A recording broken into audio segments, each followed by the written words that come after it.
কোরআনুল কারীমের 21 নম্বর সূরা সূরাতুল আম্বিয়া এর 35 নম্বর আয়াতে বললেন, কুল্লু নাফসিন যায়িকাতুল মাউতি ওয়া নাবলুয়াকুম বিশ-শাররি ওয়াল খায়রি ওয়া ইলাইনা তুরজাউন।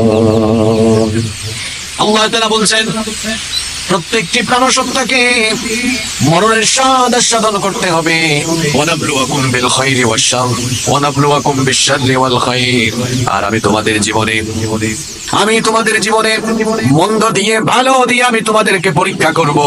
এই পরীক্ষা করার কারণ হলো আমি দেখতে চাই সুখের সময়, তোমার সুখের সময় তুমি আল্লাহর শুকরগুজারি করো কিনা। সুখের সময়ে বান্দা যদি আল্লাহর শুকরিয়া জানায় তো সেটা হবে শুকরগুজারির পরীক্ষা।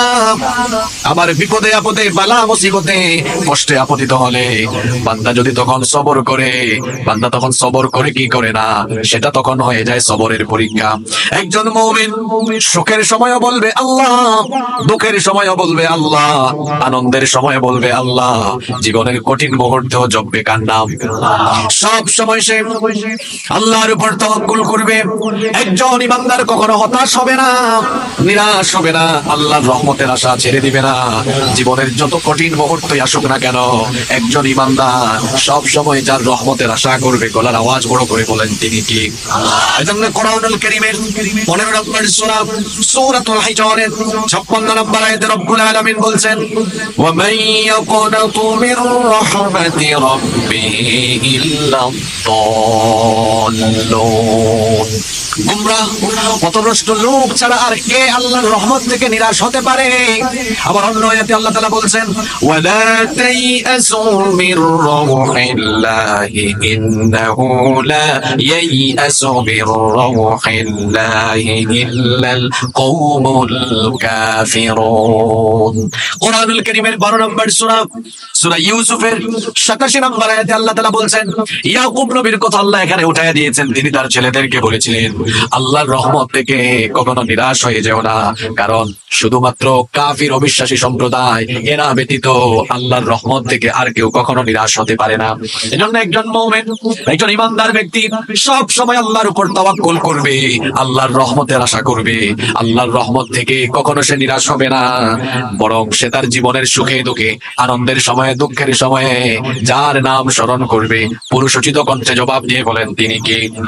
কোরআনুল কারীমের 30 নম্বর সূরা সূরাতুর রুমের 36 নম্বর আয়াতে আল্লাহ বলছেন, ওয়া ইযা আযাকনান নাসা রাহমাতুন ফারিহু বিহা ওয়া ইন তুসিবহুম সাইয়্যাতুন বিমা কদ্দামাত আইদিহিম ইযা হুম ইয়াকনাতুন। আল্লাহ বলছেন, মানুষের স্বভাব হলো এমন, মানুষের চরিত্র হলো এমন, যখন আমি তাকে আমার রহমতের স্বাদ আস্বাদন করাই তখন সে আনন্দিত হয়। আবার যখন আমি তাকে কোনো বালা মুসিবত দেই, যখন কোনো বিপদ নেই, তখন সে নিরাশ হয়ে যায়, হতাশ হয়ে যায়। আমাদের জীবনের অনেকের চরিত্রের সাথে এটা মিলে যাবে। যখন নিজের উপরে আল্লাহর রহমত থাকে, যখন ভালো থাকে, তখন দেখা যায় আনন্দিত থাকে, আল্লাহর প্রশংসা করে। আবার যখন বালা মুসিবত আসে তখন দেখা যায় হতাশ হয়ে যায়। খবরদার এটা করা যাবে না। আবার অনেকে তো এমন বলে, আল্লাহ শুধু আমারই পাইছে, শুধু আমারই দেয়, আমার উপরই সব বালা মুসিবত দেয়। কিছু কিছু মানুষকে আবার এরকমও বলতে শোনা যায়, আল্লাহ যা করে ভালোর জন্য করে। এটা মারাত্মক ভুল কথা। আপনারা অনেক সময় বলেন না, আল্লাহ যা করে ভালোর জন্য করে, তো মন্দ যেটা হয় এটাকে আরেকজনের তরফ থেকে হয়। ইমানের তো একটা বিষয় হলো খায়রিহি ওয়া শাররিহি মিনাল্লাহি, ভালো মন্দ সব কার তরফ থেকে আসে। এজন্য একজন ইমানদার সুখের সময় যেমন বলবে আল্লাহ, দুঃখের সময়ও বলবে আল্লাহ। একজন ইমানদার ঘরে খাবার থাকলেও বলবে আল্লাহ, না থাকলেও বলবে আল্লাহ, সুস্থ থাকলেও আল্লাহ, অসুস্থ হলেও আল্লাহ। একজন ইমানদারের উপরে যখন বিপদ আসবে, মুসিবত আসবে, জুলুম আসবে, জেল আসবে, নির্যাতন আসবে, তখন সে নিরাশ হবে না, বরং যার রহমতের আশা করবে। সবাই জোরে বলেন তিনি কে? নবী করিম সাল্লাল্লাহু আলাইহি ওয়াসাল্লাম বলেছেন, আল কাবাইরুশ শিরকু বিল্লাহ, আল্লাহর সাথে শিরক করা এটা যেমন কবিরা গুনাহ, ওয়াল ইয়াসু মির রাউহিল্লাহ, ঠিক তেমনি ভাবে আল্লাহর রহমত থেকে নিরাশ হয়ে যাওয়া এটাও হলো কবিরা গুনাহ। এজন্য আল্লাহর রহমত থেকে কখনো নিরাশ হওয়া যাবে না। এই যে বর্তমান পৃথিবীর দিকে তাকান, বর্তমানে ইসলামের সুদিন চলে না দুর্দিন চলে। এই দুর্দিনেও হতাশ হবেন না। মনে করছেন আরে সব কিছু তো শেষ হয়ে গেল, দেয়ালে পিঠ থেকে গেল, মনে হয় হয় সবকিছু শেষ, দিনই আন্দোলন মনে হয় স্তব্ধ হয়ে গেল। না, এমনটা মনে করা যাবে না, কারণ দেয়ালে যদি পিঠও লেগে যায় সেই সময় আপনাকে নাজাতের রাস্তা যিনি দেখায়া দিবেন তিনি কি? একজন ইমানদার কোন সময় সে হতাশ হয় না। কেন আমরা হতাশ হব? ইমানি আন্দোলন, দ্বীনি আন্দোলনের উপরে যতই বালা মুসিবত, যতই অন্ধকার নেমে আসুক না কেন, হতাশ হওয়া যাবে না। কারণ যুগে যুগে নবী রাসূলরাও এইরকম কঠিন পরিস্থিতির সম্মুখীন হয়েছেন। যুগে যুগে নবী রাসূলগণ যখন দ্বীনের দাওয়াত দিতে গিয়ে কঠিন পরিস্থিতির সম্মুখীন হয়েছেন, কোন নবী রাসূল হতাশ হন নাই, ফ্রাস্ট্রেট হন নাই, বরং সকল নবী রাসূলগণ সেই কঠিন মুহূর্তে যার রহমতের আশা করেছেন সবাই বলেন তিনি কে? আমাদের পরীক্ষা আর নবীদের পরীক্ষা কি একরকম? নবীদের কাছ থেকে আল্লাহ সবচেয়ে বেশি পরীক্ষা নিয়েছেন। এজন্য আল্লাহর হাবিব বলেছেন, আসাদ্দুন নাসি বালাআন বালাউল আম্বিয়া। সব চাইতে বেশি ইমানের পরীক্ষা নেওয়া হয়েছে নবীদের থেকে। নবী রাসূলগণ ইমানের পরীক্ষা সব চাইতে বেশি দিয়েছেন। ইমানের দাওয়াত দিতে গিয়ে, ইমানের পথে চলতে গিয়ে কঠিন মুসিবত নেমে এসেছে, কঠিন অবস্থা নেমে এসেছে। সেই কঠিন অবস্থায় তারা ফ্রাস্ট্রেট হয়ে যান নাই, হতাশ হয়ে যান নাই, নিরাশ হয়ে যান নাই। তারা তখনও আল্লাহ রহমতের প্রত্যাশা করেছেন। যেমন আমাদের জাতির পিতা আল্লাহর খলিল সাইয়েদনা ইব্রাহিম আলাইহিস সালামের কথা আমরা জানি। কত ইমানি পরীক্ষা তিনি দিয়েছেন, এত বেশি ইমানের পরীক্ষা তিনি দিয়েছেন, তার গোটা জীবনটাই পরীক্ষার ছিল। আমাদের জাতির পিতা আল্লাহর খলিল সাইয়েদনা ইব্রাহিম আলাইহিস সালামকে এমন এক কওমের জন্য আল্লাহ নবী বানিয়েছিলেন। ওই কওমের সবাই ছিল মূর্তি পূজারী। শুধু তাই নয়, ইব্রাহিম নবীকে যেই ঘরে পাঠানো হয়েছিল, ইব্রাহিম নবীর বাপ তিনি ছিলেন মূর্তির কারিগর। এইরকম একটি পরিবারে তার জন্ম হলো। ইব্রাহিম আলাইহিস সালাম তিনি এবার তার জাতির লোকদেরকে আল্লাহর দ্বীনের দাওয়াত দেওয়া আরম্ভ করলেন। কিন্তু তার জাতির লোকেরা তার এই তাওহীদের দাওয়াতকে রিজেক্ট করে দিল, প্রত্যাখ্যান করে দিল।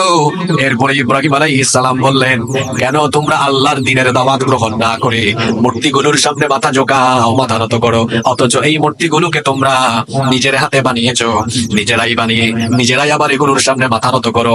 তোমরা তো এগুলোর স্রষ্টা, যেহেতু তোমরা এগুলো বানিয়েছো, তো স্রষ্টা হয়ে সৃষ্টির কাছে কেমনে চাও, সৃষ্টির সামনে কেমনে মাথা নত করো? সুতরাং এইসব বাদ দিয়ে আল্লাহর গোলামি করো। তিনি যখন এই দাওয়াত দিলেন, তখন তারা বলল, আমাদের বাপ দাদাদের এই দিন আমরা ছেড়ে দিতে পারবো না, এই মূর্তির পূজা আমরা ছেড়ে দিতে পারবো না। সেই সময়ে তার জাতির লোকেরা বছরে একদিন উৎসবের জন্য, মেলার জন্য শহরের বাহিরে যেত। ইব্রাহিম আলাইহিস সালাম সেদিন শহরের বাইরে উৎসবে গেলেন না, মেলায় গেলেন না। সেই দিন তিনি সবাই শহর ছেড়ে চলে যাওয়ার পরে ওই দিন ইব্রাহিম আলাইহিস সালাম মূর্তির ঘরে ঢুকলেন। মূর্তির ঘরে ঢুকে দেখলেন মূর্তির সামনে হরেক রকমের খাবার আছে। শুনতেছেন তো আপনারা? হরেক রকমের খাবার। তিনি বললেন, কি ব্যাপার, তোমাদের সামনে এত খাবার দাবার, আলা তাকুলুন, এগুলো খাও না কেন? তিনি জিজ্ঞেস করছেন, খাও না কেন? এখন তার প্রশ্নের কোনো উত্তর এরা দেয় না। তিনি বলছেন, কি ব্যাপার, কি হলো, মা লাকুম লা তানতিকুন, আমার কথার জবাব কেন দাও না? তিনি বললেন, এই খাবারগুলো সামনে আছে, খাও। খাচ্ছে না। জিজ্ঞেস করলেন, খাও না কেন? কিছু বলে না। এবার বললেন, বুঝলাম না, খাইতেছো না, আমার কথার উত্তর দিচ্ছ না, আমার সাথে কথাও বলছো না। এখন তিনি জিজ্ঞেস করছেন, কথা বলে না, উত্তরও দেয় না। উঠে গেছে রাগ। কোরাল একটা হাতে নিয়ে সবগুলা মূর্তিকে কুপাতে কুপাতে কুপাতে কুপাতে বড়টার কাঁধের উপরে কোরালটা রেখে দিয়ে বের হয়ে চলে আসলেন। ওইদিকে নমরুদের গোষ্ঠী তারা যখন মেলা শেষ করে তারা যখন শহরে ফিরে আসলো, দেখলো তাদের সব ক্ষুধা শেষ। তারা এবার ভাবতে লাগলো, কি ব্যাপারে, এই কাজ কে করলো? নমরুদ তখন বলল, সম্ভবত একটা ইব্রাহিমের কাজ, কারণ ইব্রাহিম আমাদের এই মূর্তির বিরুদ্ধে নতুন দিনের দাওয়াত দেয়, সুতরাং তাকে ধরে নিয়ে আসো। ইব্রাহিম আলাইহিস সালামকে ধরে নিয়ে আসা হলো। জিজ্ঞেস করা হলো, কি ব্যাপার ইব্রাহিম, এই কাজটাকে তুমি করেছো নাকি? ইব্রাহিম আলাইহিস সালাম তখন বললেন, আমাকে কেন জিজ্ঞেস করছো? দেখো না, বড়টার গাতের উপরে কোরাল আছে, সেই সবগুলোকে কুপাইয়া নিজের ঘাড়ের মধ্যে কোরাল নিয়ে দাঁড়ায় আছে। তারে জিজ্ঞেস করো, কাজটা সেই করেছে। নমরুদের গোষ্ঠী তখন বলল, ইব্রাহিম তুমি তো ভালো করেই জানো এই মূর্তিগুলো কথা বলতে পারে না, কথাও শোনে না। ইব্রাহিম নবী বললেন, তো যদি কথা না শোনে, কথা যদি বলতেও না পারে, এগুলোর ইবাদত তোমরা কেন করো? এগুলোর ইবাদত কি কারণেই বা করো? আর তোমরা যে এগুলোর ইবাদত করো, যে তার নিজের হেফাজতই করতে পারে না, নিজের জান নিজেই বাঁচাইতে পারে না, তোমাদেরকে সে হেফাজত করবে কেমনে, রক্ষা করবে কেমনে? এগুলো ছেড়ে দাও, আল্লাহর দিন গ্রহণ করে নাও। নমরুদের তখন আরো বেশি রাগ উঠলো। নমরুদ তার নেতা পেতাদেরকে নিয়ে ঘোষণা দিল, তাদের ঘোষণা আল্লাহ কোরআনে তুলে দিয়েছেন। তারা তখন বলল, ক্বালু হাররিকুহু ওয়ানসুরু আলিহাতাকুম ইন কুনতুম ফাইলিন। ইব্রাহিমকে ধরো, গ্রেফতার করো, তাকে আগুনে নিক্ষিপ্ত করার ব্যবস্থা করো, যাতে করে আমাদের এই প্রভুদেরকে সহযোগিতা করা যায়। নাউযুবিল্লাহ পড়বেন না? তাকে এবার আগুনে পোড়ানোর জন্য বিশাল আগুনের কুণ্ডলী জ্বালানো হলো। বিশাল আগুনের কুণ্ডলী জ্বালিয়ে ইব্রাহিম নবীকে সেই আগুনের মধ্যে ফেলে দেওয়ার জন্য প্রস্তুতি চলছে। এমন সময় সাইয়েদনা জিবরীল ইব্রাহিম আলাইহিস সালামের কাছে আসলেন, এসে বললেন, ওগো আল্লাহর খলিল, আপনি তো এখন মহা বিপদে আছেন। আমার যে ডানা আছে, আপনি একটু হুকুম করেন, আমার ডানা দিয়ে যদি এই আগুনকে একটা বাতাস করি, একটা বাতাস মারলেই আগুন গিয়ে মহাসাগরে নিক্ষিপ্ত হবে। আল্লাহু আকবার। ইব্রাহিম আলাইহিস সালাম তখন বললেন, জিবরীল, তুমি যে এই কাজ করবা, এটা কি আল্লাহর হুকুম নাকি? এটা করতে আল্লাহ তোমাকে আদেশ দিয়েছেন নাকি? জিবরীল তখন বললেন, না, আল্লাহ আমাকে এরকম আদেশ দেন নাই, আমি নিজে থেকেই আপনার সহযোগিতার জন্য এমন কথা বলেছি। সাইয়েদনা ইব্রাহিম আলাইহিস সালাম তখন বললেন, তাহলে তোমার সাহায্যের আমার দরকার নাই। যে আল্লাহর দ্বীনের দাওয়াত দিতে গিয়ে, যে আল্লাহর দ্বীনের পথে থাকতে গিয়ে আজ আমি এই অগ্নিকুণ্ডের পরীক্ষার সম্মুখীন হয়েছি, আমি কেবল সেই আল্লাহর সাহায্যের অপেক্ষায় আছি। এই আগুনে পড়ে গেলে, আগুনে ঝাঁপ দিলে যদি আমার আল্লাহ খুশি হন, তো আমার কোনো আপত্তি নাই, আমি তোমার কাছে কেন সাহায্য চাইবো? তিনি তখন বললেন, হাসবি আল্লাহু ওয়া নি'মাল ওয়াকিল। আল্লাহু আকবার। আমরা ইব্রাহিমের সন্তান, ইব্রাহিমের সন্তানদেরকে এরকম হতে হবে। ইব্রাহিম আলাইহিস সালাম যেমন অগ্নিকুণ্ডের সামনে বলেছেন, অসুবিধা নাই, আমার জন্য আল্লাহ যথেষ্ট, হয় তিনি এখান থেকে হেফাজত করবেন, নইলে তিনি খুশি হলে এখানে আমি ঝাঁপ দিব। ইব্রাহিমের সন্তানরাও এইরকম, দিন কায়েমের জন্য রক্ত দেওয়া লাগলে, জীবন দেওয়া লাগলে, আল্লাহ খুশি হলে ইব্রাহিমের সন্তানরা রক্ত দিয়ে দিবে, জীবন দিয়ে দিবে, তাও বাতিলের সামনে কোনোদিন মাথা নোয়াবে না। পারবেন তো ইনশাআল্লাহ? ইব্রাহিম আলাইহিস সালাম বললেন, আমার জন্য আমার আল্লাহ যথেষ্ট, আমি আমার রবের উপরে ভরসা করে আছি। এই কঠিন পরীক্ষা ইব্রাহিম আলাইহিস সালামের দৃঢ়তা, অবিচলতা, এটা দেখে আল্লাহ এত খুশি হলেন। আল্লাহ তাআলা তখন আগুনকে হুকুম করলেন, বলেন তো আগুন কি আমার বা আপনার গোলাম নাকি? আগুন কথা শুনে কার? আল্লাহ তখন নমরুদের জ্বালানো অগ্নিকুণ্ডের আগুনকে অর্ডার করলেন, ইয়া নারু কুনি বারদান ওয়া সালামান আলা ইব্রাহিম। হ্যাঁ আগুন, তুমি আমার খলিল ইব্রাহিমের জন্য শান্তিদায়ক হয়ে যাও। সুবহানাল্লাহ কইতে ইচ্ছা করে না আপনাদের?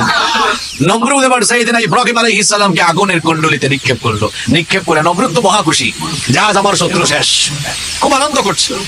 হঠাৎ করে তারা তাকায় দেখে আগুনের দিকে, আগুন ঠিকই জ্বলছে, কিন্তু আগুন ইব্রাহিম আলাইহিস সালামকে জ্বালাতে পোড়াতে পারছে না, বরং সেই আগুন ইব্রাহিম নবীর জন্য শান্তিদায়ক হয়ে গিয়েছে। ইব্রাহিম নবী সেখানে ফুল বাগানে অবস্থান করতেন। আল্লাহু আকবার। এটার নাম হলো তাওয়াক্কুল, এটার নাম হলো ঈমান, এটার নাম হলো আল্লাহর দ্বীনের উপর দৃঢ়তা। এইরকম করে ঈমানদার কঠিন পরীক্ষায় হতাশ হবে না।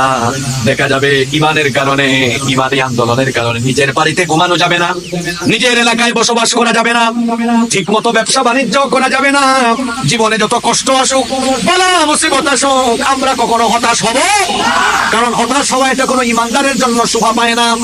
ঈমানদারের জন্য হতাশ হয়ে যাওয়া এটা মেনে নেওয়া যায় না।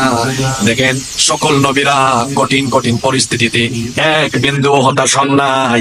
মুসা নবীর নাম আমরা সবাই জানি কি জানি না? মুসা নবী, তিনি ফেরাউনকে দাওয়াত দিলেন। দাওয়াত দেওয়ার পরেও ফেরাউন মরার আগ পর্যন্ত, দাওয়াত পাওয়ার পরে মরার আগ পর্যন্ত, ফেরাউন ধ্বংস হওয়ার আগ পর্যন্ত 20 বছর বনী ইসরাইলের ঈমানদারদের উপরে একটানা জুলুম চালিয়েছে। এর আগে তো শত শত বছর চালিয়েছে। আমি বলছি মুসা নবী দাওয়াত দেওয়ার পর থেকে ফেরাউন ধ্বংস পর্যন্ত সময় ছিল 20 বছর। জুড়ে বলেন কত বছর? এই 20 বছরে ফেরাউন তার ফেরাউনগিরি চালিয়েছে। ফেরাউন সম্পর্কে কোরআনের 44টি সূরার 532টা আয়াতে আলোচনা হয়েছে। এখন আপনারা ভাববেন হুজুর, কোরআনের 44টা সূরার 532 34টা আয়াতে ফেরাউন সম্পর্কে এত আলোচনা কেন? এর কারণ হলো যুগে যুগে ফেরাউনের ক্যারেক্টারের বহু লোক আসবে, যাদের নাম ফেরাউন হবে না কিন্তু কাজটা ফেরাউনের মতো হবে। এই সকল ফেরাউনদের সর্বশেষ পরিণতি কি হয় এটা কোরআনের 532 জায়গায় আল্লাহ আলোচনা করে তামাম দুনিয়ার ফেরাউনের চরিত্রের লোকদেরকে সতর্ক করে দিয়েছে। মুসা আলাইহিস সালাম এবং তার উম্মতের উপরে ফেরাউন যখন অবর্ণনীয় জুলুম আরম্ভ করলো, আল্লাহ তাআলা মুসা নবীকে অর্ডার করলেন, তুমি তোমার উম্মত নিয়ে মিশরে ছেড়ে হিজরত করে অন্য কোথাও চলে যাও। মুসা নবী এবার তার উম্মত নিয়ে মিশরে ছেড়ে রওনা করলেন। এখন পথ চলতে চলতে চলতে চলতে সামনে সাগর পড়ে গেল। এই খবর ওইদিকে ফেরাউনের কানেও চলে গেল। ফেরাউন এবার তার বিরাট বাহিনী নিয়ে পিছন থেকে ধাওয়া আরম্ভ করলো। আজকে মুসা এবং তার উম্মতকে যেখানেই পাবো শেষ করে দিব। তারাও পেছন থেকে ধাওয়া করতে করতে মুসা নবীর উম্মতকে গিয়ে ধরে ফেললো। মুসা নবীর উম্মত পিছনে তাকায়া দেখে ফেরাউনের বাহিনী। পিছনে গেলে মরা লাগবে, সামনেও যেতে পারে না, সামনে সাগর, সামনে গেলেও মরণ, সামনে গেলেও মরণ, পিছনে গেলেও মরণ। মুসা নবীর উম্মত তখন হতাশ হয়ে গেল। হতাশ হয়ে বলল, নবী মুসা কোথায় নিয়ে আসলেন আমাদেরকে? এখন তো সামনেও আগাতে পারছি না, সামনে গেলেও মরা লাগবে, পিছনেও যেতে পারবো না, পিছনে গেলেও মরা লাগবে, কোথায় নিয়ে আসলেন? গোটা উম্মত সবাই হতাশ, কিন্তু মুসা নবী ওই কঠিন বিপদেও হতাশ নাকি? কি বললেন কথাটা শোনেন, কি বললেন কথাটা শোনেন। আল্লাহ তার কথা কোরআনে উঠায়া দিয়েছেন। মুসা নবী তখন তার উম্মতকে বললেন, শোনো, তোমরা দেখছো সামনে মরণ, পিছনেও মরণ, আর আমি দেখছি আজকে নাজাত, আমি দেখছি আমাদের মুক্তি। তোমরা ভাবছো যে আজকে ফেরাউনের বাহিনী থেকে আমাদেরকে নিস্তার, আমাদেরকে রক্ষা করার জন্য কেউ নাই, আর আমি দেখছি আমাদের সাথে একজন আছেন। কাল্লা ইন্না মাইয়া রাব্বি সায়াহদিন। আল্লাহু আকবার। কখনো নয়, ইন্না মাইয়া রাব্বি সায়াহদিন। আমার উম্মত, তোমরা ভাবছো যে কে রক্ষা করবে, কে বাঁচাবে? ইন্না মাইয়া রাব্বি, আমাদের সাথে যিনি আছেন, জোরে বলেন তিনি কে? সেই আল্লাহ যাদের সাথে আছে তাদের কি ভয় করার কোনো কারণ আছে? কোনো কারণ আছে? এই তাওয়াক্কুল থাকার কারণে কি হলো দেখেন। আল্লাহ তাআলা বললেন, মুসা তোমার উম্মত এত হতাশ হয়ে গেছে কেন? আমার উপর তোমার তাওয়াক্কুল আছে, তাদের কেন নাই? দেখো তুমি যে কত সুন্দর কথা বলেছো যে আমার রব আমার সাথে আছেন, তিনি পথ দেখায়া দিবেন। দেখো আমি তোমার রব, কেমনে পথ দেখায়া দেই? মুসা তোমার হাতে এটা কি? মুসা নবী বললেন, লাঠি। আল্লাহ তাআলা বললেন, মুসা তোমার লাঠি দিয়ে আজকে আঘাত করো, সবাই আজকে লাঠির কারিশমাটা দেখুক। লাঠি দিয়ে যখন আঘাত করলেন তখন সাগরের মাঝখান দিয়ে যিনি রাস্তা বানায়া দিলেন তিনি কে? মুসলমানেরা হতাশ হবেন না, চতুর্দিক থেকে সামনে পিছনে ডানে বামে ফেরাউনি কানেক্টরের লোকেরা জুলুমের সাগরে যেন ইমানদারদেরকে ডুবিয়ে মারার প্ল্যান করছে। হতাশ হবেন না, এই মারাত্মক পরিস্থিতি থেকেও ইমানদারদেরকে বাঁচাবেন কে? এই বিশ্বাস আছে তো আপনাদের? নাকি ইমান ভুতা হয়ে গেছে, ইমান দুর্বল হয়ে গেছে নাকি? ইমানকে দুর্বল করা যাবে না। অন্যান্য নবীদের কাহিনীর চাইতে আমাদের নবীর কাহিনী যদি, আমাদের নবীর জীবন যদি আপনি ভালো করে পড়েন, ভালো করে জানেন, তাহলে কোনো পরিস্থিতিতে কোনো জালেমের ফাসিকের হুমকি দামকি আপনাকে কখনো ভীত করতে পারবে। আমার নবীর তো এমন অবস্থা ছিল, আমার নবীর চারিত্রিক মাধুর্যতায় মুগ্ধ হয়েছে কাফিরগুলো নবীজিকে আল আমিন উপাধি দিয়েছে। ইমানের দাওয়াত দেওয়ার কারণে ওই কাফিররা এবার নবীজিকে পাগল বলেছে, জাদুকর বলেছে, গণক বলেছে, নানা ধরনের আপত্তিকর কটূক্তি অপবাদ দিয়েছে। নবীজির অপরাধ কি? তিনি কি কোনো কাফেরের জায়গা জমি জোর করে দখল করেছেন নাকি? অপরাধ হলো আল্লাহর দ্বীনের দাওয়াত দেওয়া, আল্লাহর দ্বীনের দাওয়াত দিয়ে আল্লাহর জমিনে আল্লাহর দ্বীন প্রতিষ্ঠার জন্য প্রাণান্তকর প্রচেষ্টা করা, এটাই ছিল তার অপরাধ। এই অপরাধের কারণে যারা এতদিন আল আমিন বলেছে এখন তারা পাগল বলা আরম্ভ করলো, জাদুকর বলা আরম্ভ করলো, গণক বলা আরম্ভ করলো। কাফির চরিত্রে, কাফিরদের ওই চরিত্র লালন করে এদের উত্তরসূরি এখনো দুনিয়ায় আছে। দেখবেন কোন হুজুর যখন সুন্দর করে কোরআন তেলাওয়াত করে তখন দেখা যায় কিছু বলে না, আর হুজুর যখন কোরআনের সুন্দর তেলাওয়াতের পরে কোরআনকে শব্দে শব্দে ব্যাখ্যা করে করে যখন কোরআনের তাফসীর আরম্ভ করে তখন ওই ক্যাটাগরির লোকেরা হুজুরদেরকে মৌলবাদী, জঙ্গিবাদী বলে অপবাদ দেওয়া আরম্ভ করে। এরকম মানুষ নাই তো এখন? কোরআন তেলাওয়াত শুনে মাশাআল্লাহ লিল্লাহি তাকবীর কত কিছু শুরু হয়ে যায়, আর যখন কোরআনের একটু ব্যাখ্যা শুরু হয়ে যায় বাধা আরম্ভ হয়। আছে না নাই? যারা নবীজিকে আল আমিন বলল তারা এবার নবীজিকে পাগল বলল। শুধু তাই নয়, নবীজির চলার পথে তারা কষ্ট দিত, গালিগালাজ করত। নবীজি যখন সাজদায় যেতেন মাথার উপরে এনে উটের নাড়ি ভুড়ি ফেলে যেত। নবীজিকে কত কষ্ট দেওয়া আরম্ভ করলো। সাফা পাহাড়ে যেদিন নবীজি দাওয়াত দিলেন, সেদিন কাফেররা তার শরীর থেকে রক্ত ঝরালো। নবীজি যখন তায়েফে গেলেন, সেখানেও নবীজিকে রক্তাক্ত করা হলো। উহুদের ময়দানে নবীজিকে রক্তাক্ত করা হলো। শুধু নবীজি নয়, সাহাবীদের উপরেও এরকম অবর্ণনীয় নির্যাতন হয়েছে। অবর্ণনীয় এই জুলুম নির্যাতনের পরেও নবী এবং সাহাবীরা সকাল হয়ে গেলে কাফিররা আমাদেরকে দেখে ফেলবে, আমরা ধরা পড়ে যাব। এই পাহাড়িয়া গুহা গাড়ে সরে আমরা আশ্রয় নেই। নবীজি বললেন চলো ঠিক আছে। আবু বকর রাদিয়াল্লাহু আনহু পাহাড়িয়া গুহাটা সাফ করলেন। এবার দুইজনে এই গুহার ভেতরে আশ্রয় নিলেন। সকালবেলা কাফিররা খুঁজতে খুঁজতে এই গুহার পাশে চলে এসেছে। শোনেন, একটু এলাকায় না থাকলে, বাড়ি ঘরে না থাকতে পারলে দেখা যায় যে ইমানি আন্দোলনের লোকদের চেহারা বড় খারাপ হয়ে যায়। আহারে তাওয়াক্কুল নাই, নিরাশ হয়ে যায়, হতাশ হয়ে যায়। এইগুলা ভালো করে শোনেন, নবীজির জীবনীটা মন দিয়ে শোনেন। আল্লাহর নবী আর আবু বকর রাদিয়াল্লাহু আনহু তারা যখন ওই পাহাড়িয়া গুহায় অবস্থান নিয়েছেন, ছোট্ট গুহা, বসে একটু মাথা উঁচু করলেই গুহার কাছে আসলে দেখা যাবে এরকম একটা গুহা।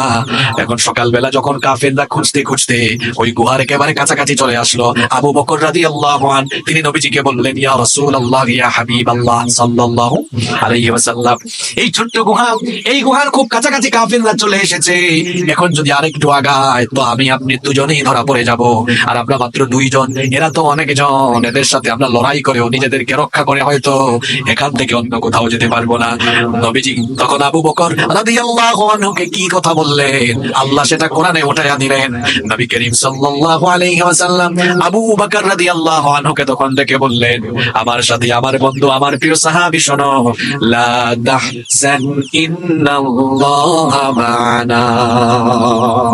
লা তাহজান, ফ্রাস্ট্রেট হয় না, হতাশ হয় না, ভীত সন্ত্রস্ত হয় না। তুমি বলছো আমরা দুইজন মাত্র। কে বলেছে আমরা দুইজন? ইন্নাল্লাহা মা'ানা, আমাদের সাথে আরেকজন আছেন। তিনি কে? ওই আল্লাহ যার সাথে আছেন তামাম দুনিয়ার কাফির তার ক্ষতি করতে পারবে? বিশ্বাস হয় আপনাদের? এর নাম তো ঈমান। একজন ঈমানদার, ওই যে বললাম ইব্রাহিমের সন্তান এমন হবে। কাফির কুফাররা, ইসলাম বিরোধীরা আগুন জ্বালায় বলবে আগুনে ফেলাই দিব। তোমার ঈমানি দাওয়াত ছাড়ো, ঈমানি আন্দোলন ছাড়ো। ইব্রাহিমের সন্তান ঈমানের জন্য আগুনে ঝাঁপ দিবে, সাগরে ঝাঁপ দিবে। ইব্রাহিমের সন্তান ঈমানের জন্য ফাঁসির দড়িকে বরণ করে নিবে, শাহাদাতের ঈদগাহে শহীদ হয়ে যাবে। এই ঈমানের জন্য কোনো বাতিলের সাথে আপোষ করবে না।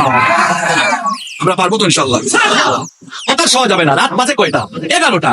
যখন সন্ধ্যা 6টায় এখানে বক্তব্য শুরু হয়েছিল, 5 ঘন্টা তো চলে গেছে। যত সময় যাচ্ছে সকাল হওয়ার সম্ভাবনা তত বাড়ছে না কমছে? রাত গভীর হচ্ছে, ওইদিকে সকাল হওয়ার সময় তত এগিয়ে আসছে। আপনারা দেখছেন চতুর্দিকে এখন ভয়াবহ নির্যাতন গোটা পৃথিবীতে মুসলমানদের উপরে নেমে এসেছে। আপনারা ভয় পাইয়েন না। এই চতুর্দিকে এই জুলুম নির্যাতন যত বেশি বাড়বে, ইসলামের বিজয়, কোরআনের বিজয় তত বেশি ত্বরান্বিত হবে ইনশাআল্লাহ। আচ্ছা, একজন গর্ভবতী মা, তার প্রসব বেদনা যখন উঠে, প্রসব বেদনা উঠলে পরিবারের সবাই তখন একটু টেনশন করে, ঠিক আছে, কিন্তু তখন মনে মনে সবাই আনন্দ থাকে যে একটু পরে বাচ্চার কান্নার আওয়াজ শুন, নতুন মেহমান ঘরে আসবে, ঠিক কিনা? গর্ভবতী মায়ের প্রসব বেদনা বাড়লে সন্তান হওয়ার সম্ভাবনা যেমন বাড়ে, প্রসব বেদনা উঠলে পরিবারের অন্য সদস্যরা যেমন মনে মনে আনন্দিত হয়ে নতুন সন্তানকে বরণের অপেক্ষায় থাকে, ঠিক তেমনি ভাবে ইসলামপন্থীদের উপরে ভয়াবহতা, জুলুম নির্যাতন যত বেশি বাড়বে, হতাশ হয়ে না, মনে মনে এই আনন্দ ফিল করেন, উঠছে ইসলামের বিজয় মনে হয় আরো কাছাকাছি চলে এসেছে। ভয় পাবেন আপনারা? হতাশ হবেন? হতাশ হওয়া কি ইমানদারকে মানায়? এজন্য আল্লাহ বলেছেন, লা ইয়াইআসু মির রাউহিল্লাহ। ওই যে আজকে প্রথমে যে আয়াতটা বললাম, আল্লাহ তাআলা বলছেন, ওয়ালা তাইআসু মির রাউহিল্লাহ। আল্লাহর রহমত থেকে নিরাশ হয়ে যেও না। ইন্নাহু লা ইয়াইআসু মির রাউহিল্লাহ ইল্লাল কওমুল কাফিরুন। কাফির ছাড়া অন্য কেউ আল্লাহর রহমত থেকে নিরাশ হয় না।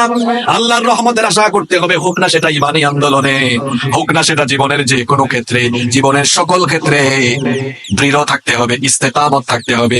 ঈমান এত সহজ বিষয় নয়। এই যে কিছুক্ষণ আগে ফেরাউনের কথা বললাম, মুসা নবীকে আল্লাহ নবুয়ত দিয়ে বলেছিলেন, ইযহাব ইলা ফিরআউনা ইন্নাহু তাগা। ফেরাউনের কাছে যাও, কারণ সে সীমা লঙ্ঘনকারী। তিনি এবং তার ভাই হারুন আলাইহিস সালাম, দুই ভাই গিয়ে ফেরাউনকে দাওয়াত দিলেন। ফেরাউনকে দাওয়াত দেওয়ার পরে ফেরাউন কিন্তু ঈমান আনে নাই। ফেরাউন তার ফেরাউনগিরি চালিয়েছিল, একটু আগেই বলেছি, বলেন তো কত বছর? জোরে বলেন তো। আচ্ছা, সবাই একটু কান লাগান। ফেরাউন যেদিন প্রথমেই দাওয়াত প্রত্যাখ্যান করলো, আল্লাহ তাআলা কি চাইলে ওই দিনই ফেরাউনকে শেষ করে দিতে পারতেন না? আল্লাহ 20 বছর তারে আরো বাঁচায় রাখলেন কেন?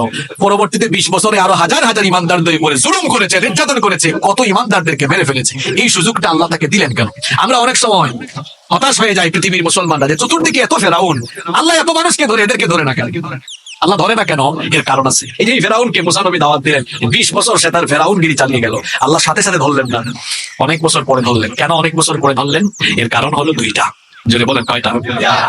এই দুইটা মুখস্থ রাখবেন কয়েন, আমি কোরআন থেকে বলবো। কয়টা কারণ? এক নাম্বার কারণ, ফেরাউনি ক্যারেক্টার যদি না থাকে তো খাঁটি ইমানদারকে আপনি চিনবেন কেমনে? খাঁটি ইমানদারকে চিনার জন্য ফেরাউনি ক্যারেক্টার দরকার।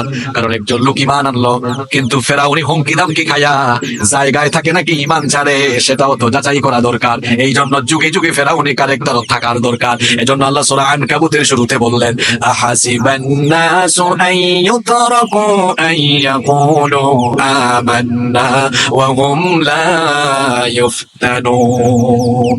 মানুষ কি মনে করেছে ঈমান এনেছি, এতটুকু কথা বললেই তাকে ছেড়ে দেওয়া হবে? ওহুম লা ইফতানুন, তাকে পরীক্ষা করা হবে না। ওয়ালাকাদ ফাতান্নাল্লাযীনা মিন ক্বাবলিহিম ফালায়া'লামান্নাল্লাহু আল্লাযীনা সাদাকু ওয়া লায়া'লামান্নাল কাযিবিন। অথচ তাদের পূর্ববর্তী সকলকেই ঈমানের পরীক্ষা দিতে হয়েছে, যাতে করে বের করে নেওয়া যায়, যাচাই করে নেওয়া যায় ঈমানের দাবিতে কারা সত্যবাদী আর কারা মিথ্যাবাদী। ঈমানের ঘোষণা দিয়ে আপনি জান্নাতে যেতে পারবেন না। আল্লাহ তাআলা বলেছেন, হাসিবতুম আন তাদখুলুল জান্নাতা ওয়া লাম্মা ইয়াতিকুম মাসালুল লাযীনা খালাউ মিন ক্বাবলিকুম মাসসাতহুমুল বা'সাউ ওয়াদ-দাররাউ ওয়া যুলজিলু হাত্তা ইয়াকুলার রাসূলু ওয়াল্লাযীনা আমানু মা'আহু মাতা নাসরুল্লাহ আলা ইন্না নাসরাল্লাহি করিব।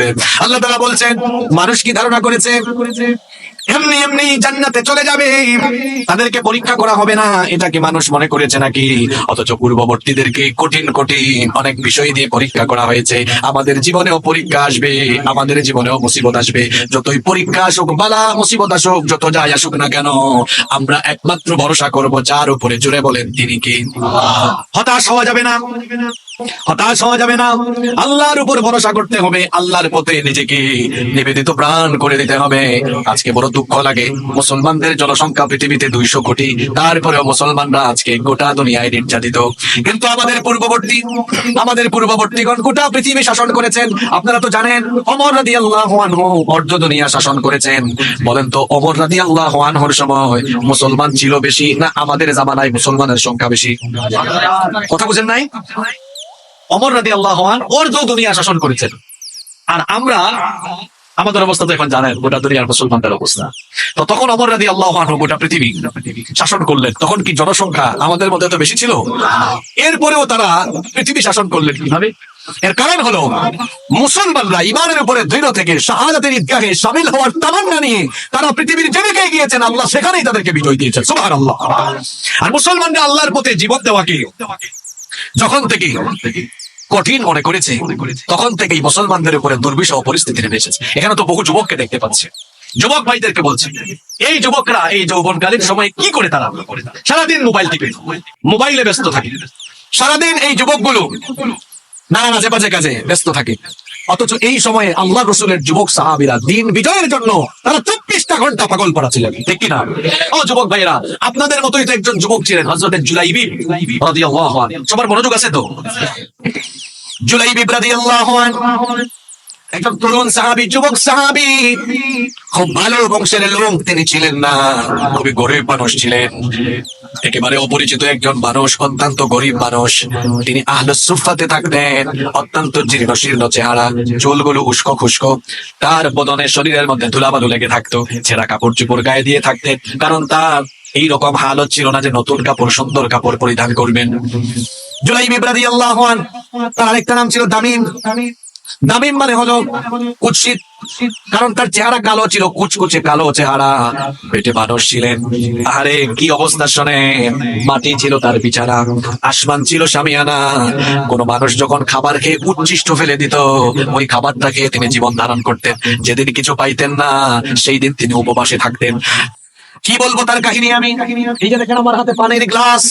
জুলাইবিব তো গরিব মানুষ ছিলেন, পানির একটা পাত্র তার ছিল না, এইরকম হাতের অঞ্জলি দিয়ে পানি পান করতেন। তো গরিব মানুষ ছিলেন, বিছানাও ছিল না, মাটিতে ঘুমায়া থাকতেন, আসমান ছিল শামিয়ানা। এইরকম একজন সাহাবী ছিলেন জুলাইবিব রাদিয়াল্লাহু আনহু। কষ্ট হচ্ছে আপনাদের? নবী করিম সাল্লাল্লাহু আলাইহি ওয়াসাল্লাম কয়েকজন সাহাবী নিয়ে বসে আছেন। ঠিক সেই সময়ে জুলাইবিব রাদিয়াল্লাহু আনহু হেঁটে যাচ্ছেন। নবীজি তার কাছে থাকা সাহাবীদেরকে বললেন, ও আমার সাহাবীরা, ওই যে হেঁটে যায় তাকে কি তোমরা চিনো নাকি? সাহাবীরা বললেন, না, তাকে তো আমরা চিনি না। নবীজি বললেন, তোমরা তাকে না চিনলেও কি হবে, আমি তাকে চিনি, এটা হচ্ছে আমার প্রিয় সাহাবী জুলাইবি। দেখেন একজন নেতা, তার নিম্ন স্তরের কর্মীর খবর পর্যন্ত তার কাছে আছে। আল্লাহু আকবার, এটা হলো নেতৃত্বের কোয়ালিটি, সবার খবর তার কাছে ছিল। নবীজি জুলাইবিবকে ডাকলেন, বললেন, হে জুলাইবিব। জুলাইবিব জবাব দিলেন, বললেন, কি ব্যাপার জুলাইবিব, তুমি তো যৌবনে পদার্পণ করেছো, তুমি কি বিয়ে শাদী করবা না? জুলাইবিব তখন বললেন, আমার মতো গরিব মানুষ, এদের কপালে কি আর বিয়ে আছে নাকি? ওগো হাবিব, আমি আখিরাতের অপেক্ষায় আছি। আখিরাতে আল্লাহ যদি আমাকে কোনো সঙ্গিনী দেন, সেটার উপরে আমি সন্তুষ্ট থাকবো। কারণ আমার মতো গরিব মানুষকে এই মদিনার এমন কোন পিতামাতা আছে, তাদের কন্যা আমার মতো, এই মদিনার এমন কোন পিতামাতা আছে, তাদের কন্যা আমার মতো গরিব ছেলের কাছে বিয়ে দিবে। সুতরাং আমার কাছে যেহেতু কেউ বিয়ে দিবে না, আমি বিয়ের আশাও করি না, বরং আমি আখিরাতের আশায় আছি। সুবহানাল্লাহ। ওই দিন নবীজি জুলাইবিবকে কিছু বললেন না। দ্বিতীয় দিন আবার তিনি জুলাইবিবকে বললেন, কি ব্যাপারে জুলাইবিব, তুমি কি বিয়ে করবা না? জুলাইবিব সেই দিনও একই রকম জবাব দিলেন। তৃতীয় দিন নবীজি জুলাইবিবকে আবার ডাকলেন, জুলাইবিব সেই উত্তর আবারও দিলেন। নবীজি এবার জুলাইবিবকে সেদিন কাছে ডাকলেন, কাছে ডেকে বললেন, আমার অমুক আনসারী সাহাবী, তার বাড়িতে তুমি চলে যাও, গিয়ে বলো আমাকে আল্লাহর রাসূল পাঠিয়েছেন, আপনাদের ঘরে নাকি মেয়ে আছে, ওই মেয়েকে আমার সাথে বিবাহের পয়গাম দিয়ে, প্রস্তাব দিয়ে আল্লাহর রাসূল আমাকে পাঠিয়েছেন। আল্লাহু আকবার। নবীজি বললেন, যাও এই প্রস্তাবটা নিয়ে তুমি যাও। জুলাইবিব রাদিয়াল্লাহু আনহু ওই আনসারী সাহাবীর বাড়িতে গেলেন। ওই আনসারী সাহাবীর বাড়িতে গিয়ে এরপরে দরজায় নক করলেন। ওই সাহাবী দরজা খুলে দিলেন, বললেন, কি ব্যাপার, আপনাকে তো চিনলাম না। তিনি পরিচয় দিয়ে বললেন, আল্লাহর হাবিব আমাকে আপনার বাড়িতে পাঠিয়েছেন। এই কথা শোনা মাত্র ওই সাহাবী বললেন, আহলান ওয়া সাহলান, তাড়াতাড়ি ভিতরে আসেন, নবীজি যেহেতু আপনাকে পাঠিয়েছেন। ভেতরে ঢোকার পরে জুলাইবিব রাদিয়াল্লাহু আনহু এবার বললেন, আল্লাহর হাবিব আমাকে এই আদেশ দিয়ে পাঠিয়েছেন, এই প্রস্তাব দিয়ে পাঠিয়েছেন, আপনাদের ঘরে নাকি একটা মেয়ে আছে, তার সাথে আমার বিয়ে দেওয়ার জন্য প্রস্তাব দিয়ে আল্লাহর হাবিব আমাকে পাঠিয়েছেন।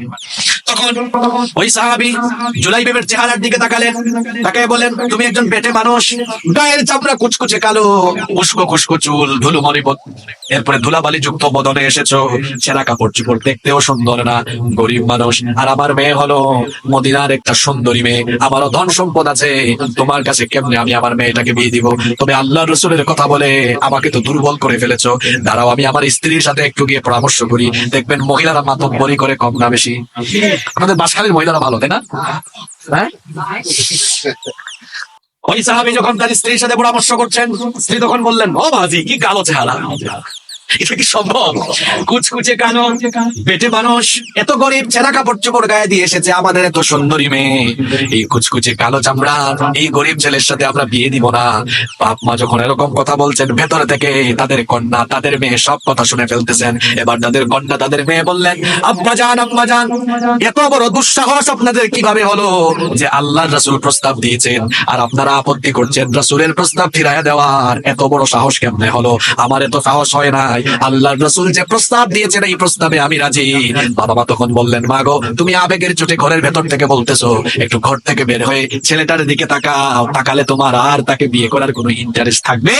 কি কালো চেহারাও সুন্দর না, পেটে মানুষ, গরিব, এমন কাপড় চোপড় গায়ে দিয়ে এসেছে, তার কাপড় চোপড় গুলো ছেঁড়া, বের হয়ে দেখো, তোমার পছন্দ হবে না। মেয়ে তখন বললেন, আব্বা জান শোনে, আমার ছেলেটাকে দেখাও লাগবে না, সে যেমনই হোক, আল্লাহর রাসূল আমার জন্য যাকে ঠিক করেছেন, এ ব্যাপারে আমার আর কোনো কিছু বলার নাই, আল্লাহর রাসূলের প্রস্তাব আমি সন্তুষ্ট হয়ে মেনে নিলাম। বিয়ে হয়ে গেল। যুবক ভাইয়েরা আছেন তো আপনারা? বিয়ে হয়ে গেল। বিয়ের প্রথম রাত নবদম্পতির জন্য সব চাইতে আনন্দের রাত। যখন জুলাইবিব তার স্ত্রীর সাথে বাসর সজ্জায় ফুল সজ্জার রাতে কথা বলছেন, দুজনে যখন কাছাকাছি, দুজনে যখন কথাবার্তা বলছেন, সেই সময়ে বাহির থেকে আওয়াজ শোনা গেল। আল্লাহ রাসূলের সাহাবীরা আহ্বান করলেন, আইনা জুনুদুল্লাহ, আল্লাহর সৈন্যরা কোথায়, মুজাহিদ বাহিনী কোথায়? নবীজি জিহাদের ময়দানে ডাক দিয়েছেন। এই কথা শুনে এই জুলাইবিব, আল্লাহ পাগল, রসুল পাগল, দিন বিজয়ের পাগল এই যুবক সাহাবী, এই কথা শোনা মাত্রই পাশর করে এত সুন্দরী বউ, সঙ্গে সঙ্গে সুন্দরী বউকে ঘরের মধ্যে রেখে দিয়ে তরবারি হাতে নিয়ে জিহাদের ময়দানে ছুটে গেলেন। বিবি তাকে ডাকছেন, একবারও পেছনে তাকায় না, জিহাদের ময়দানে ছুটে গেলেন, লড়াই করলেন, লড়াই করে করে শহীদ হয়ে গেলেন। জিহাদ যখন শেষ হয়ে গেল, নবীজি এবার জিহাদের ময়দানে এসে সাহাবীদেরকে বললেন, সকল শহীদদের লাশ আমার সামনে নিয়ে আসো। সকল শহীদদের লাশ আনা হলো। নবীজি বললেন, সকলের লাশই তো দেখছি, কিন্তু আমার হাবিবের লাশটা কোথায়? আমার হাবিবকে আমি দেখছি না কেন?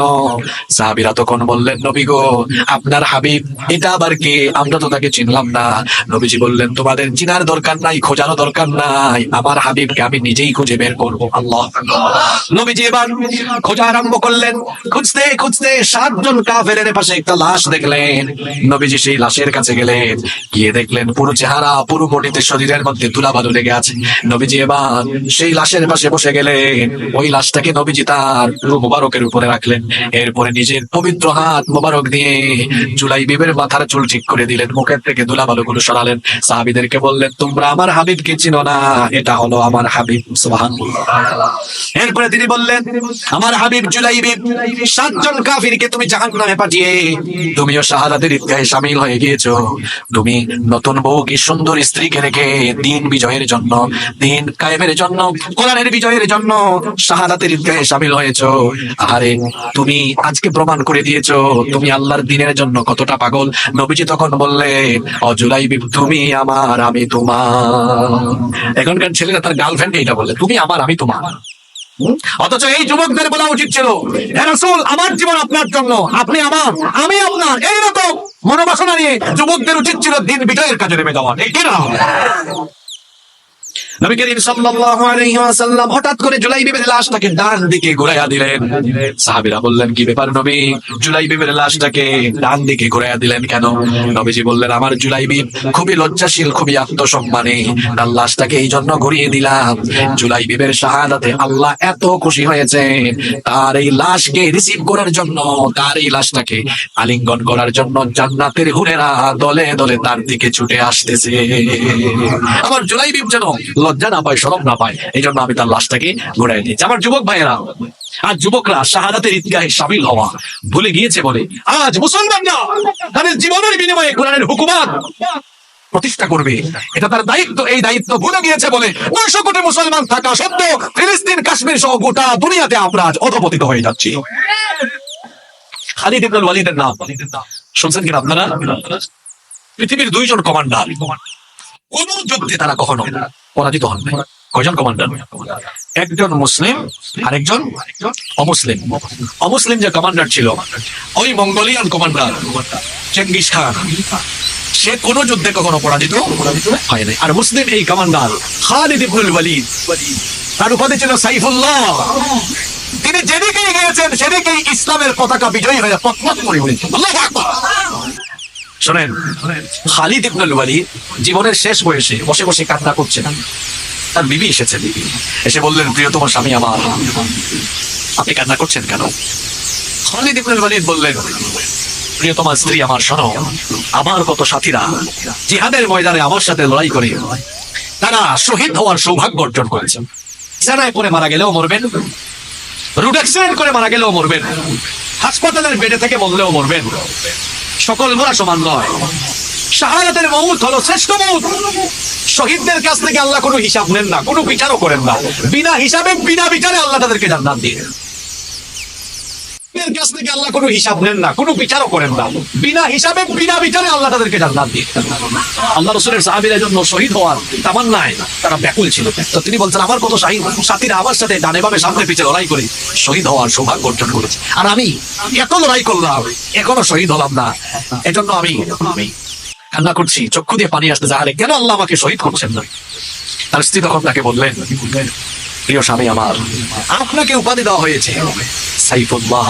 সাইফুল্লাহ মানে আল্লাহর তরবারি। আপনি যদি শহীদ হন তাহলে আপনার এই তরবারিটা কোন কাফেরের তরবারির নিচে পড়ে যাবে। এখন আপনার তরবারি বা আপনাকে উপাধি দেওয়া হয়েছে সাইফুল্লাহ, আপনার তরবারিটা যদি কোনো কাফেরের তরবারির নিচে পড়ে যায় তো আল্লাহর তরবারি তো নিচে পড়ে যাবে, এটা তো হয় না। এজন্য আল্লাহ তাআলা আপনার তরবারিকে কাফেরদের তরবারির উপরে বিজয়ী রেখেছেন। আল্লাহু আকবার। স্ত্রী তখন বললেন, আপনি কি জানেন না নবীজি বলেছেন শাহাদাতের তামান্না দিলে রাখলে শহীদ না হয়ে বিছানায় পড়ে মারা গেলেও তাকে শাহাদাতের মর্যাদা দিয়ে দিবেন কে? খালিদ ইবনুল ওয়ালিদের কথা বলছিলাম। তিনি পারস্যদের বিরুদ্ধে যুদ্ধে গিয়েছেন। কাদের বিরুদ্ধে? ঘটনাটা মন দিয়ে শুনবেন।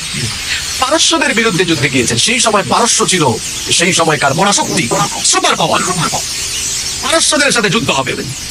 পারস্যের কমান্ডার খালিদ ইবনুল ওয়ালিদকে দেখে বললেন, খালিদ, তুমি একজন মহাবীর, এতে আমার বিন্দুমাত্র সন্দেহ নেই, কিন্তু তুমি যে বাহিনী নিয়ে এসেছো এরা তো আমার এই পরাশক্তিধর বাহিনীর সাথে পারবে না, সবাই আজকে এই মাঠে মারা যাবে। এই কথা শোনার পর খালিদ ইবনুল ওয়ালিদ ভয় পায় একদম থরথর করে কেঁপেছে, তাই তো? কি বললেন? তিনি জবাব দিলেন, জিতুকুম মিন কওমিন ইউহিব্বুনাল মাউতা কামা তুহিব্বুনাল হায়া। এই পারস্যের কমান্ডার শোনো, জিতুকুম মিন কওমিন ইউহিব্বুনাল মাউতা কামা তুহিব্বুনাল হায়া। আমি আমার এমন এক সম্প্রদায় থেকে এসেছি, এমন এক জাতিকে আমার সাথে নিয়ে এসেছি। তোমরা যেমন দুনিয়াতে বেঁচে থাকা স্বপ্ন মনে করো, বেঁচে থাকার জন্য তোমরা যেমন পাগল পারা, আমার সাথীরা আল্লাহর দ্বীন কায়েমের জন্য জীবন বিলিয়ে দিতে তারা পাগল পারা। এইরকম দিন পাগল উন্মাদদেরকে নিয়ে কোরআনের বিজয় হয়। আজকের যুবকরা, এই যৌবন আপনাকে দেওয়া হয়েছে সামনে পিছনে, অমুক তমুকের সামনে পিছনে ঘুরে চামচামি করার জন্য এই যৌবন দেওয়া হয় না। এই যৌবন দিয়েছেন কে? জোরে বলতে হবে, যৌবন দিয়েছেন কে? যে আল্লাহ যৌবন দিয়েছেন, সে আল্লাহর দ্বীনের পথে এই যৌবন কাটাতে হবে। আজ ফিলিস্তিনের অবস্থা কি আপনারা জানেন? 200 কোটি মুসলমান এই ফিলিস্তিনিদের পক্ষে যদি ঐক্যবদ্ধ হয়ে দাঁড়িয়ে যেত, মাত্র 90 লক্ষ ইহুদি মুসলমানদের গর্জনেই এরা ভূমধ্য সাগরে ভেসে যেত। আপনাদের কি মনে হয় যুগে যুগে বাইতুল মুকাদ্দাস ফিলিস্তিন বিজয় হয়েছে অস্ত্র শস্ত্র সৈন্য দিয়ে না আল্লাহর সাহায্য দিয়ে? জোরে বলেন। আপনাদের মতো একজন যুবক কাফিরদেরকে হটাইয়া দিয়া ফিলিস্তিন বাইতুল মুকাদ্দাস দখল করে ফেলেছে। কয়টা যুবক? হ্যাঁ, জোরে বলেন কয়টা? কাহিনীটা বলবো, এটা কোরআনে আছে। এই কাহিনীটা কোথায় আছে? সূরা বাকারার ভেতরে এই কাহিনীটা আছে, আপনারা পড়ে দিবেন। একজন যুবক, এই জন্য বলে না যুগ জামানা পাল্টে দিতে চাই না অনেকজন, এক মানুষই আনতে পারে। জোরে বলেন, একজনই আনতে পারে, এতজন লাগে না। যদি একজন হয়, ওই একজন যদি হওয়ার মতো হয় তাহলে ওই একজন দিয়েও পরিবর্তন সম্ভব কিনা বলেন তো? একজন যুবক বাইতুল মুকাদ্দাসকে শত্রুমুক্ত করে ফেলেছে। কয়জন যুবক? কোন সময়কার কাহিনী এটা? শোনেন তাহলে। শামুয়েল আলাইহিস সালাম বনী ইসরাইলের নবী যখন হলেন, সেই সময়ে আমালিকা সম্প্রদায় ফিলিস্তিনকে দখল করে বনী ইসরাইলদের উপর অকথ্য জুলুম নির্যাতন আরম্ভ করেছিল। তখন শামুয়েল আলাইহিস সালামকে বনী ইসরাইলের লোকেরা এসে বলেছিল, তারা এসে বলেছিল যে আমাদের জন্য আপনি একজন নেতা ঠিক করে দেন। কোরআনে কারীমে সূরা বাকারার মধ্যে এই কাহিনী সুন্দরভাবে বর্ণিত হয়েছে। সূরা বাকারার 246 নম্বর আয়াত থেকে এই কাহিনী আপনারা পাবেন। তারা এসে বলেছিল আমাদেরকে একজন নেতা ঠিক করে দেন। তখন আল্লাহ তাআলা বনী ইসরাইলের জন্য একজন নেতা ঠিক করে দিয়েছিলেন, তার নাম ছিল তালুত। জেলে বলেন নাম কি? আর আমালিকাদের বাদশা তখন ছিল জালুত। নাম কি ছিল? লম্বা কাহিনী, আমি সংক্ষেপে বলছি। তালুতের নেতৃত্ব সর্বপ্রথম বনী ইসরাইলরা মানতে চায় নাই। তালুত গরিব মানুষ ছিলেন। এরপরে আল্লাহ তাআলা একটা নিদর্শন তাদেরকে দেখিয়েছিলেন। তাদের হারিয়ে যাওয়া সিন্ধুকটা ওই আমালিকাদের থেকে যুদ্ধ চালাই আল্লাহ তালুতের দরজার সামনে পাঠিয়ে দিয়েছিলেন। এটা লম্বা ঘটনা, বললে লম্বা হয়ে যাবে, জন্য আমি সংক্ষেপে বলছি। শেষ পর্যন্ত এই নিদর্শন দেখে বনী ইসরাইলের লোকেরা তালুতকে নেতা হিসাবে, কমান্ডার হিসাবে মেনে নেয়। এবার তালুতের নেতৃত্বে 80,000-এর বাহিনী রওনা দিয়েছে জালুতের বিরুদ্ধে যুদ্ধ করে বাইতুল মুকাদ্দাস ফিলিস্তিনকে পুনরুদ্ধার করবে। জোরে বলেন তো দেখি, কত হাজারের বাহিনী? 80,000। এই 80,000 থাকে না, এরা ঘাট তেরা জাতি, একটু শেষরা ছিল। যাওয়ার সময় একটা নদী পড়লো। আপনারা সূরা বাকারা 246 থেকে 252 পর্যন্ত বাড়িতে গিয়া বাংলা অনুবাদ করবেন, দেখবেন সব মিলে যাবে। একটা নদী ছিল। তখন তালুত বললেন, শোনো ইমানদারেরা, যাওয়ার সময় এই নদী থেকে পানি পান করো না, এটা একটা পরীক্ষা। সময়টা ছিল গ্রীষ্মকাল। আচ্ছা, অনেকে ফুটবল খেলে, ক্রিকেট খেলে, খেলাধুলার আগে যদি ভালো করে খায়া দাইয়া ফিল্ডে নামে, মাঠে নামে, ও আর খেলতে পারবে? ও তো গোল খাবে, ঠিক না? শরীরকে একটু কি রাখতে হবে? হালকা রাখতে হবে। তো লড়াইয়ের মাঠে লড়াই হবে, পানি পান করে সবাই যদি ক্লান্ত হয়ে যায়, লড়াই করা যাবে? তালুত বললেন, পানি পান করো না। দেখা গেল 80,000-এর মধ্যে মাত্র 313 জন পানি পান করে নাই, বাদ বাকি সবাই পানি পান করছে। কতজন পানি পান করে নাই? আপনারা কি ঘুমায় আছেন?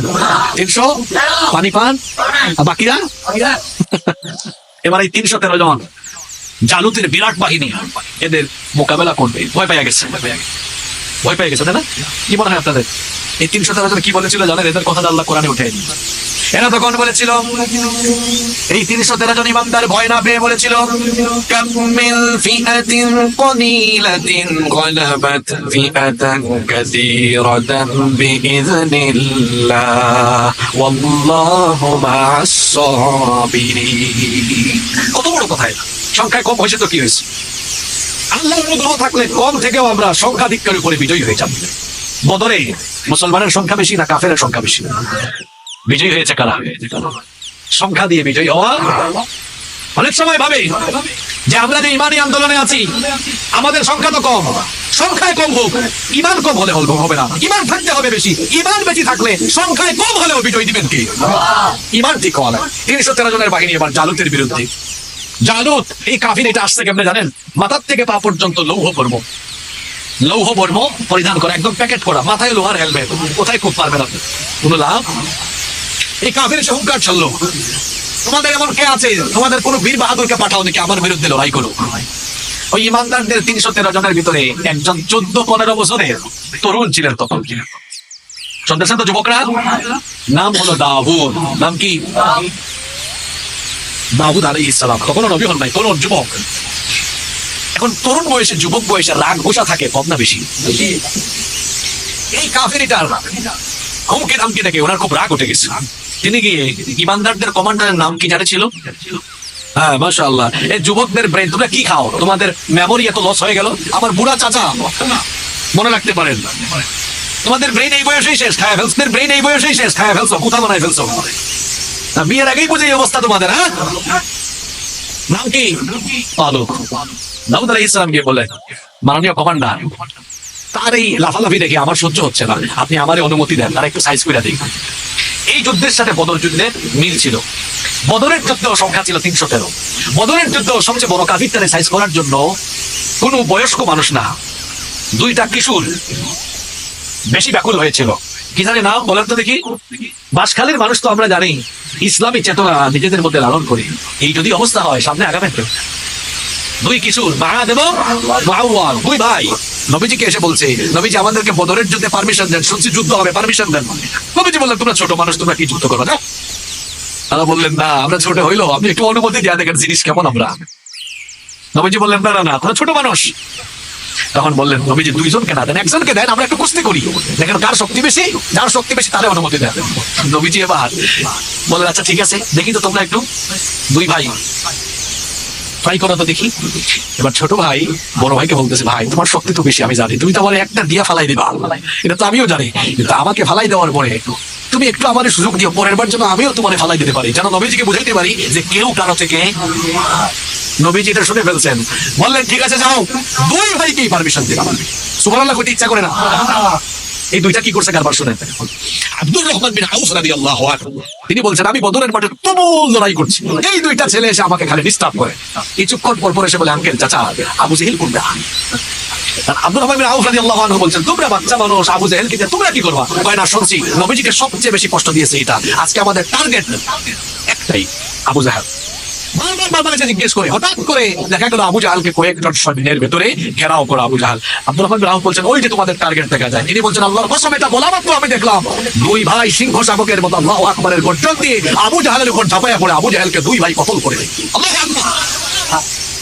কি বয়স বেশি? আর ওইদিকে কান্নান জানি বলতেছিলাম, বলেন তো, ওই যুদ্ধে কথা বলেন না কেন? তাহলে বলতেছে না তুমি যাও তো, তোমার বয়স কম, হবে না তোমাকে দিয়ে। দাউদ নবী নাছুর বান্দা, তিনি বলছেন আমার বয়স কম, আপনি একটু পারমিশন দিয়ে দেখেন না আমি জিনিসটা কেমন। তুমি এখন কমান্ডার বলছেন না তোমাকে পারমিশন দেওয়া হবে না, তিনিও নাছুর বান্দা, না আমাকে সুযোগ দিতেই। শেষ পর্যন্ত তালুত অনুমতি দিলেন, দিয়ে বললেন আমার কাছে আসো, ধরো আমার তরবারিটা তোমাকে দিলাম, লড়াই করো। দাউদ নবী বললেন কি যে কোন আপনি, তার মতো একটা কাফেরকে সাইজ করার জন্য আমাকে তরবারি লাগবো? আমি দেখেন না তাহলে আমি সাইজ করি কেমনে? কারণ দাউদ আলাইহিস সালাম বিচক্ষণ ছিলেন, তিনি দেখেছিলেন তার মাথা থেকে পা পর্যন্ত লৌহ পর্ব পড়া, তাকে কোন দিকে আঘাত করবে। দাউদ আলাইহিস সালাম তিনি পাথর নিক্ষেপে অত্যন্ত পারদর্শী ছিলেন। আপনাদের চট্টগ্রামে এটাকে কি বলে আমি জানি না, যেমন বিভিন্ন অঞ্চলে এটাকে গুলাইল বলে, গুলেল বলে, গুলটি বলে, আপনারা কি বলেন? খামটা বুঝছে তো আমার মাখরাজ ঠিক আছে? খামটা ঠিক আছে, মাখরাজ ঠিক আছে তো, খামটা না? আচ্ছা, তিনি এবার কি করলেন, ব্যাগের থেকে একটা পাথর বের করে ওই খামটা দিয়া একদম জালুতের চক্ষু বরাবর নিশানা করে মারলেন। এমন ভাবে মারলেন, আপনাদেরকে হাসানোর জন্য বলছি না, এটা কোরআনের ঘটনা।